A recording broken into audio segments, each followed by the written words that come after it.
নমস্কার বন্ধুরা, আমি জলি ব্লগ থেকে জলি বলছি। আবারও অতদিনের পর আপনাদের কাছে রান্নাটা আমি নিয়ে এলাম।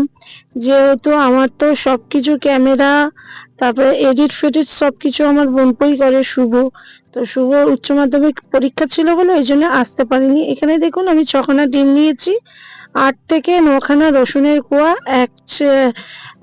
হলুদ আর একটা পেঁয়াজ, মিডিয়াম সাইজের পেঁয়াজকে আমি সিলে বেটে নেবো। আর এখানে দেখুন কড়াইতে আমি একটু সর্ষের তেলেই রান্নাটা করছি, একটু হলুদ দিলাম আর ডিমগুলো আমি দিয়ে দিচ্ছি। দেখুন এখানে আমি 6খানা ডিমের একটা ডিমের কারি করছি, প্লেন ভালো কষা কষা। যেহেতু রেস্টুরেন্ট মানে কোনো ধাবায় গেলে যে এমনি একটা ডিম কারি নিলে পাওয়া যায়, সেরকমই আমি এটা করেছি। তো সেটাই আপনাদের কাছে আমি তুলে ধরলাম। দেখুন এখানে কড়াইতে ডিম ভাজা কড়াইতে আমি এখানে মিডিয়াম সাইজের 2খানা পেঁয়াজ আর একটা টমেটোর দানা বের করে আমি সব সময় খাই, যেহেতু আমাদের বাড়িতে কোলেস্ট্রল আছে আমার দিদি, সেই কারণে। আর ওই তেলের মধ্যে টমেটো আর পেঁয়াজ সব দিয়ে দিয়েছি, নুনও আর হলুদও দিয়ে দিলাম, দিয়ে ভালো করে ভেজে নিয়ে দেখুন এখানে যে আদা রসুন পেঁয়াজটা বেটেছিলাম সিলে বেটে, তো ওইটাই আমি দিয়ে দিলাম। আর এর মধ্যে আমি এবারে একটু লঙ্কা গুঁড়ো দিয়ে দেবো।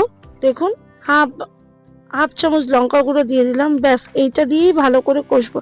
খুব চটজলদি একটা রান্না, সিম্পল রান্না আপনাদের কাছে নিয়ে এসেছি। আর এক ছিটে চিনিও দিয়ে দিলাম যাতে কালারটাও ভাল লাগে, মিষ্টি ঝাল টকের ব্যালেন্সটাও খুব ভালো হয়, সেই কারণে আমি এটা দিলাম। তো এই রান্নাটা আমার খুবই ভালো লাগে, আমাদের বাড়িতে সবাই পছন্দ করে, সবাই বলতে বাচ্চা দুটো তো খুবই পছন্দ করে। এই ডিম কারি দিয়ে রুটি বা ভাত চটজলদি আমরা এটা দিয়েই খাই। তো যেহেতু এই কটা দিন আমি ভিডিও করতে পারলাম না বন্ধুরা, তো দেখুন এখানে আমি জলও দিয়ে দিলাম, অল্পই জল দিলাম, মশলা দেওয়ার জলটা আগে দিয়ে দিলাম, দেওয়ার পর এখানে অল্প করে জল দেবো, দিয়ে ডিমগুলোকে ছেড়ে দেবো।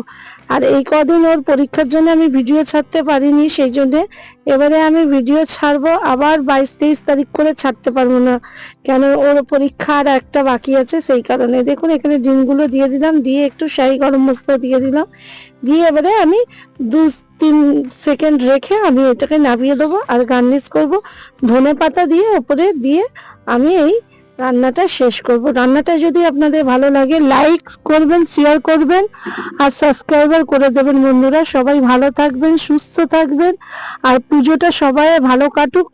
এরকম রান্না, সিম্পল রান্না পুজোর সময় খুবই ভালো হয়। তো আপনারাও বাড়িতে বানাবেন, খেয়ে বলবেন। নমস্কার।